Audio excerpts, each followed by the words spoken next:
So ಈ ಒಂದು stock multi year breakout ಅನ್ನ ಕೊಡ್ತಿದೆ. ಅಂದ್ರೆ ಮಲ್ಟಿ ಇಯರ್ ಬ್ರೇಕ್ಔಟ್ ನ ಯಾವಾಗ ಯಾವೆಲ್ಲ ಸ್ಟಾಕ್ ಕೊಡ್ತಾವೆ ಅವಾಗ ಮಲ್ಟಿ ಬ್ಯಾಗರ್ ರಿಟರ್ನ್ಸ್ ಅನ್ನ ಕೊಡುವಂತದ್ದು ತುಂಬಾನೇ ಸಾಧ್ಯತೆಗಳು ಇಲ್ಲಿ ಇರ್ತವೆ ಸ್ಟಾಕ್ ಮಾರ್ಕೆಟ್ ಅಲ್ಲಿ. ಸೊ ನಮ್ಮ ಮೊದಲನೇ ಸ್ಟಾಕ್ ಆದಿತ್ಯ ಬಿರ್ಲಾ ಫ್ಯಾಷನ್. ಈ ಒಂದು ಸ್ಟಾಕ್ ಅಲ್ಲಿ ನಾವು ವೀಕ್ಲಿ ಟೈಮ್ ಫ್ರೇಮ್ ಅನ್ನ ಹಾಕಿದ್ದೇವೆ. ಮತ್ತೆ ಈ ಒಂದು ಸ್ಟಾಕ್ ಏನಿದೆ ಪ್ರೀವಿಯಸ್ಲಿ ನಾವು ನೋಡಿದಾಗ ಅಂದ್ರೆ 2020 ಮೇ ತಿಂಗಳಲ್ಲಿ ತನ್ನ ಡೌನ್ ಟ್ರೆಂಡ್ ಅನ್ನ ಸ್ಟಾಪ್ ಮಾಡಿದೆ.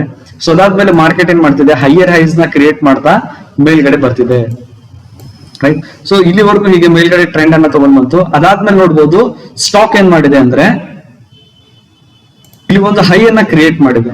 ಸೊ ಅದಾದ್ಮೇಲೆ ಮಾರ್ಕೆಟ್ ಡೌನ್ ಈ ರೀತಿ ಬಂದು ಒಂದು ಪ್ಯಾಟರ್ನ್ ಅನ್ನ ಕ್ರಿಯೇಟ್ ಮಾಡಿದೆ. ಸೊ ಇದಕ್ಕೆ ನಾವು ಕಪ್ ಅಂಡ್ ಹ್ಯಾಂಡಲ್ ಪ್ಯಾಟರ್ನ್ ಅಂತ ಕೂಡ ಕರಿಬಹುದು. Okay, and weekly time frame ಬಿಟ್ಟು ಇವಾಗ ನಾವೇನಾದ್ರೂ ಡೈಲಿ ಟೈಮ್ ಫ್ರೇಮ್ ಗೆ ಶಿಫ್ಟ್ ಆದ್ರೆ ಇದೇ ಒಂದು ಚಾರ್ಟ್ ಅಲ್ಲಿ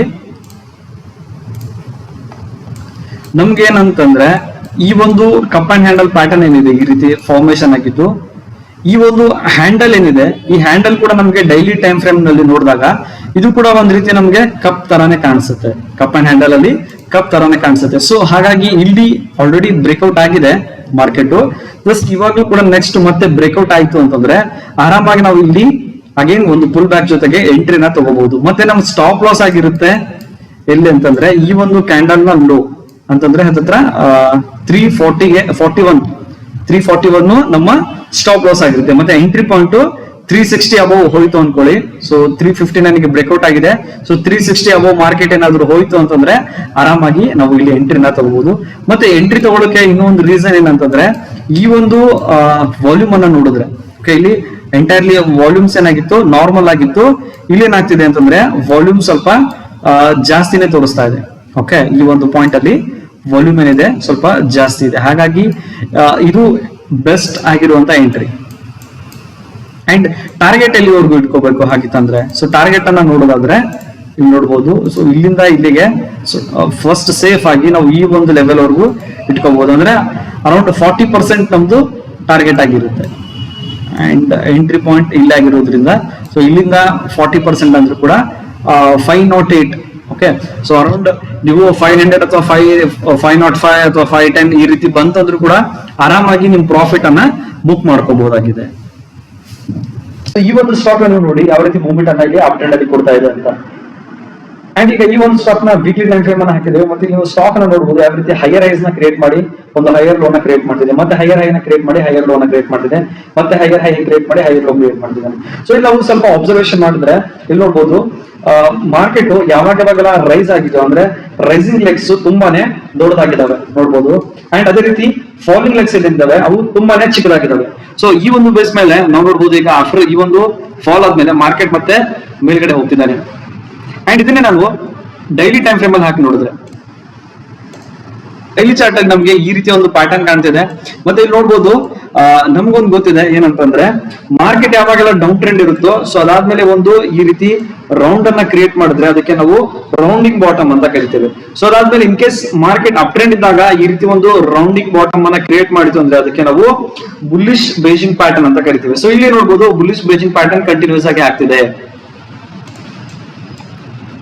ಅಂಡ್ ಅದ್ರ ಜೊತೆಗೆ ನಮ್ಗೆ ಇಲ್ಲಿ ವಾಲ್ಯೂಮ್ ಕೂಡ ತುಂಬಾನೇ ಚೆನ್ನಾಗಿ ಕಾಣಿಸ್ತಿದೆ. ಅಂತಂದ್ರೆ ಇಲ್ಲಿ ಯಾರೋ ಒಂದು ಬಿಗ್ ಪ್ಲೇಯರ್ಸ್ ಎಂಟ್ರಿನ ಕೊಡ್ತಿದ್ದಾರೆ.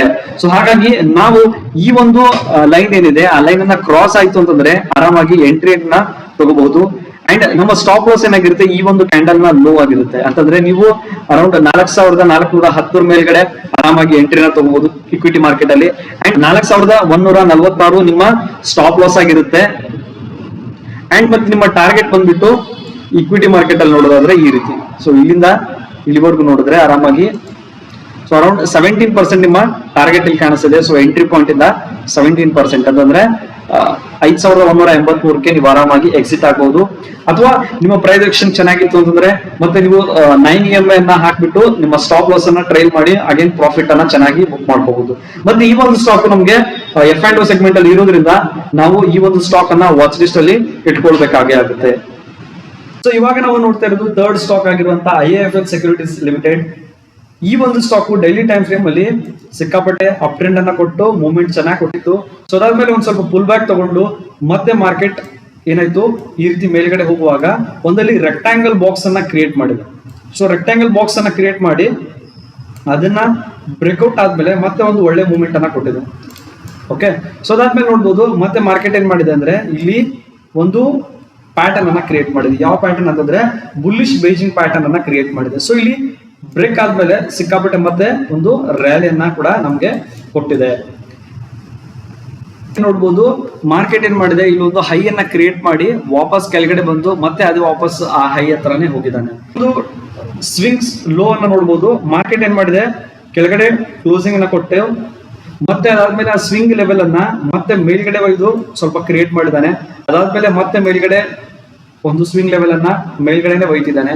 ಸೊ ಹೀಗಿರ್ಬೇಕಾದ್ರೆ ಇಲ್ಲಿ ವಾಲ್ಯೂಮ್ ಅನ್ನ ಕೂಡ ನೋಡಿದ್ರೆ, ನಾವು ವಾಲ್ಯೂಮ್ ನ ಕೂಡ ಸ್ವಲ್ಪ ಅಬ್ಸರ್ವೇಷನ್ ಮಾಡಿದ್ರೆ ಇಲ್ಲಿ ಪ್ರೀವಿಯಸ್ಲಿ ಸೆಲ್ಲಿಂಗ್ ತುಂಬಾನೇ ಸಿಕ್ಕಾಪಟ್ಟೆ ಇತ್ತು. ಅದಾದ್ಮೇಲೆ ನೋಡ್ಬೋದು ಮಾರ್ಕೆಟ್ ಅಲ್ಲಿ ಸೈಡ್ ವೇಸ್ ಆಗಿದೆ, ಅವಾಗ ವಾಲ್ಯೂಮ್ ಡಿಕ್ರೀಸ್ ಆಗಿದೆ. ಮಾರ್ಕೆಟ್ ಅಲ್ಲಿ ಸೈಡ್ ವೇಸ್ ಆಗಿದೆ, ಅಲ್ಲಿ ವಾಲ್ಯೂಮ್ ಡಿಕ್ರೀಸ್ ಆಗಿದೆ. ಮಾರ್ಕೆಟ್ ಅಲ್ಲಿ ಸೈಡ್ ವೇಸ್ ಆಗಿದೆ, ಅಲ್ಲಿ ವಾಲ್ಯೂಮ್ ಡಿಕ್ರೀಸ್ ಆಗಿದೆ. ಸೊ ಅಂತಂದ್ರೆ ಮಾರ್ಕೆಟ್ ಯಾವಾಗೆಲ್ಲ ಸೈಡ್ ವೇಸ್ ಆಗುತ್ತೋ ಅವಾಗ ನಾವು ಇಲ್ಲಿ ಸ್ಟಾಕ್ ಅನ್ನ ಸೆಲ್ ಮಾಡುವಂತ ಅವಶ್ಯಕತೆ ಇರುವುದಿಲ್ಲ. ಸೊ ಆರಾಮಾಗಿ ಹೋಲ್ಡ್ ಮಾಡಬಹುದು.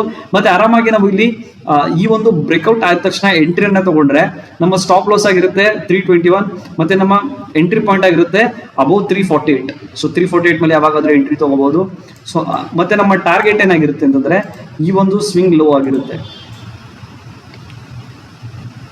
ಹತ್ರ 13% ಈ ಒಂದು ಸ್ಟಾಕ್ ಅಲ್ಲಿ ನಾವು ಪ್ರಾಫಿಟ್ ನ ಬುಕಿಂಗ್ ಮಾಡ್ಕೋಬೇಕಾಗುತ್ತೆ. ಅಂದ್ರೆ ಅರೌಂಡ್ 400 ಆಸುಪಾಸು ಈ ಒಂದು ಸ್ಟಾಕ್ ಟ್ರೇಡ್ ಆಗ್ತಿತ್ತು ಅಂತಂದ್ರೆ ನಮ್ಮ ಸ್ಟಾಪ್ ಲಾಸ್ ಅನ್ನ ಟ್ರೈಲ್ ಮಾಡಿ ಅಥವಾ ನಾವು ಆವಾಗಲೇ ಪ್ರಾಫಿಟ್ ಅನ್ನ ಬುಕ್ ಕೂಡ ಮಾಡ್ಕೋಬಹುದಾಗಿದೆ. ಸೊ ಈ ಒಂದು ಸ್ಟಾಕ್ ಮಲ್ಟಿ ಇಯರ್ ಬ್ರೇಕ್ಔಟ್ ಅನ್ನ ಕೊಡ್ತಿದೆ. ಅಂದ್ರೆ ಮಲ್ಟಿ ಇಯರ್ ಬ್ರೇಕ್ಔಟ್ ನ ಯಾವೆಲ್ಲ ಸ್ಟಾಕ್ ಕೊಡ್ತಾವೆ ಅವಾಗ ಮಲ್ಟಿ ಬ್ಯಾಗ್ ರಿಟರ್ನ್ಸ್ ಅನ್ನ ಕೊಡುವಂತದ್ದು ತುಂಬಾನೇ ಸಾಧ್ಯತೆಗಳು ಇಲ್ಲಿ ಇರ್ತವೆ ಸ್ಟಾಕ್ ಮಾರ್ಕೆಟ್ ಅಲ್ಲಿ. ಮತ್ತೆ ಈ ಸ್ಟಾಕ್ 2010 ಅಲ್ಲಿ ತನ್ನ ಪ್ರೀವಿಯಸ್ ಹೈ ಅನ್ನ ಮಾಡಿದ್ದು, ಅದೇ ಒಂದು ರೇಂಜ್ ಅನ್ನ ಈ ವರ್ಷ ಕೂಡ ಇಲ್ಲಿ ಬ್ರೇಕ್ ಮಾಡಿದೆ. ಮತ್ತೆ ಈ ಒಂದು ಬ್ರೇಕಿಂಗ್ ಪಾಯಿಂಟ್ ಅಲ್ಲಿ ನೋಡ್ಬೋದು, ಆ ಒಂದು ಕ್ಯಾಂಡಲ್ ತುಂಬಾನೇ ಸ್ಟ್ರಾಂಗ್ ಆಗಿ ನಮ್ಗೆ ಕಾಣಿಸ್ತಾ ಇದೆ. ಹಾಗಾಗಿ ಇಲ್ಲಿಂದ ನಮ್ಗೆ ತುಂಬಾನೇ ಆಲ್ಮೋಸ್ಟ್ ನಮ್ಮ ಕ್ಯಾಪಿಟಲ್ ಕೂಡ ಡಬಲ್ ಆಗುವಂತ ಸಾಧ್ಯತೆ ಈ ಒಂದು ಸ್ಟಾಕ್ ಅಲ್ಲಿ ನಮಗೆ ಕಂಡು ಬರುತ್ತೆ. ಮತ್ತೆ ನಾವು ಈ ಒಂದು ಚಾರ್ಟ್ ಅನ್ನ ವೀಕ್ಲಿ ಟೈಮ್ ಫ್ರೇಮ್ ಅಲ್ಲಿ ನೋಡೋದಾದ್ರೆ, ಸೊ ಇಲ್ಲಿ ಕೂಡ ನೋಡ್ಬೋದು ಮಾರ್ಕೆಟ್ ಏನ್ ಮಾಡ್ತಿದೆ, ಆಲ್ರೆಡಿ ಈ ಒಂದು ಹೈ ಅನ್ನ ಬ್ರೇಕ್ ಮಾಡಿದೆ. ಮಂತ್ಲಿಯಲ್ಲಿ ಯಾವ ರೀತಿ ಸ್ಟ್ರಾಂಗ್ ಆಗಿ ಬ್ರೇಕ್ ಆಗಿದೆಯೋ ಸೇಮ್ ಲೈಕ್ ಇಲ್ಲಿ ವೀಕ್ಲಿ ಟೈಮ್ ಫ್ರೇಮ್ ಅಲ್ಲಿ ಕೂಡ ಇಲ್ಲಿ ಬ್ರೇಕ್ ಅನ್ನ ಮಾಡಿದೆ. ಅಂಡ್ ಇಲ್ಲಿ ನಮ್ಗೆ 3 ಟೈಮ್ಸ್ ಮಾರ್ಕೆಟ್ ಏನ್ ಮಾಡಿದೆ, ಸಪೋರ್ಟ್ ಲೆವೆಲ್ ಇಂದ ಮೇಲ್ಗಡೆ ಹೋಗಿದೆ. ಅಂದ್ರೆ ಮತ್ತೆ ಈ ಒಂದು ವೀಕ್ಲಿ ಟೈಮ್ ಫ್ರೇಮ್ ಅಲ್ಲಿ ನೋಡಿದ್ರೆ ಈ ಒಂದು ಸ್ಟಾಕ್ ನಮ್ಗೆ ಏನ್ ಕಾಣ್ತಿದೆ, ಇಲ್ಲೊಂದು ಬಾಕ್ಸ್ ಅನ್ನ ಕ್ರಿಯೇಟ್ ಮಾಡಿ ಮೇಲ್ಗಡೆ ಹೋಗ್ತಿದೆ. ಸೊ ಅಪ್ಡೇಟ್ ಆದ್ಮೇಲೆ ಒಂದು ಇಲ್ಲಿ ಬಾಕ್ಸ್ ಅನ್ನ ಕ್ರಿಯೇಟ್ ಮಾಡಿ ರೆಕ್ಟಾಂಗಲ್ ಅಲ್ಲಿಂದ ಮತ್ತೆ ಬ್ರೇಕ್ಔಟ್ ಕೊಟ್ಟು ಮೇಲ್ಗಡೆ ಹೋಗ್ತಿದೆ. ಅಂತಂದ್ರೆ ಇಲ್ಲಿ ಸ್ಟ್ರಾಂಗ್ ಆಗಿ ಮೂವ್ಮೆಂಟ್ ನಮ್ಗೆ ಕನ್ಫರ್ಮ್ ಆಗಿ ಸಿಗ್ತಾ ಇದೆ. ಅಂಡ್ ಮತ್ತೆ ವೀಕ್ಲಿ ಟೈಮ್ ಫ್ರೇಮ್ ಅಲ್ಲಿ ನೋಡಿದಾಗ ನಮ್ಗೆ ಏನ್ ಕಾಣ್ತಿದೆ, ಈ ಒಂದು ಹೊರಗಡೆ ನೋಡಿದ್ರೆ ರೆಕ್ಟಾಂಗಲ್ ಅಂದ್ರೆ ಒಂದು ಲೆಂದಿ ರೆಕ್ಟಾಂಗಲ್ ನಮ್ಗೆ ಇಲ್ಲಿ ಕೂಡ ಶೇಪ್ ಕಾಣಿಸ್ತಾ ಇದೆ. ಹಾಗಾಗಿ ಈ ಒಂದು ಸ್ಟಾಕ್ ಅನ್ನ ನಾವು ಆರಾಮಾಗಿ ಇಲ್ಲಿ ಬ್ರೇಕ್ಔಟ್ ಪಾರ್ಟ್ ಅಲ್ಲಿ ಬೈ ಮಾಡಬಹುದು. ಮತ್ತೆ ಡೈಲಿ ಟೈಮ್ ಫ್ರೇಮ್ ಅಲ್ಲಿ ನೋಡಿದ್ರು ಕೂಡ ನಮ್ಗೆ ಏನಾಗ್ತಿದೆ, ಸೊ ಇಲ್ಲಿ ಅಪ್ ಟ್ರೆಂಡ್ ಆದ್ಮೇಲೆ ಈ ಒಂದು ರೆಕ್ಟಾಂಗಲ್ ಬಾಕ್ಸ್ ಅನ್ನ again market weekly time frame ಮತ್ತೆ ಡೈಲಿ ಟೈಮ್ ಫ್ರೇಮ್ ಅಲ್ಲಿ ಬ್ರೇಕ್ ಮಾಡಿ ಮೇಲ್ಗಡೆ ಹೋಗ್ತಿರೋದು ನಮ್ಗೆ ಇಲ್ಲಿ ಕಂಡು ಬರ್ತಾ ಇದೆ. ಸೊ ಹಾಗಾಗಿ ಆರಾಮಾಗಿ ನಾವು ಇಲ್ಲೊಂದು ಟ್ರೆಂಡ್ ಅನ್ನ ಎಕ್ಸ್ಪೆಕ್ಟ್ ಮಾಡಬಹುದು. ಅಂಡ್ ಮತ್ತೆ ನಮ್ಮ ಸ್ಟಾಪ್ ಲಾಸ್ ಆಗಿರುತ್ತೆ ಈ ಒಂದು ಲೆವೆಲ್ ಅಲ್ಲಿ. ಸೊ ಅರೌಂಡ್ ನೀವು 470ಗೆ ಆರಾಮಾಗಿ ನಿಮ್ಮ ಸ್ಟಾಪ್ ಲಾಸ್ ಅನ್ನ ಇಟ್ಕೊಂಡು ಮತ್ತೆ ಟಾರ್ಗೆಟ್ ಅನ್ನ ಆರಾಮಾಗಿ ನೀವು 20-30% ಇಟ್ಕೊಂಡು ಕೂಡ ಇಲ್ಲಿ ಟ್ರೈಲಿಂಗ್ ಮಾಡ್ಕೊಂಡು ಪ್ರಾಫಿಟ್ ಕೂಡ ಬುಕ್ ಮಾಡ್ಕೋಬಹುದು. ಇನ್ನ ಲಾಂಗ್ ಟರ್ಮ್ಗೆ ಏನಾದ್ರೂ ಈ ಒಂದು ಸ್ಟಾಕ್ ಅಲ್ಲಿ ಇನ್ವೆಸ್ಟ್ಮೆಂಟ್ ಮಾಡಿದ್ರೆ ಕೂಡ ಆರಾಮಾಗಿ ಇದು ಒಂದು ತುಂಬಾನೇ ಉತ್ತಮವಾದಂತಹ ಸ್ಟಾಕ್ ಆಗಿದೆ. ಮತ್ತೆ ರೀಸೆಂಟ್ ಆಗಿ ಅಕ್ಟೋಬರ್ ಅಲ್ಲಿ ಕೂಡ ಇದರ ತನ್ನ ಡಿವಿಡೆಂಡ್ ಅನ್ನ ಕೊಡ್ತಾ ಇದೆ. ಸೊ ಹಾಗಾಗಿ ಪ್ರತಿ ವರ್ಷ ಇದು ಡಿವಿಡೆಂಡ್ ಅನ್ನ ಕೊಡ್ತಾನೆ ಇರುತ್ತೆ. ಓಕೆ, ಸೊ ಹಾಗಾಗಿ ಈ ಒಂದು ಸ್ಟಾಕ್ ಅಲ್ಲಿ ಲಾಂಗ್ ಟರ್ಮ್ ಕೂಡ ಇನ್ವೆಸ್ಟ್ಮೆಂಟ್ ಮಾಡೋದು ತುಂಬಾನೇ ಉತ್ತಮವಾಗಿರುತ್ತೆ.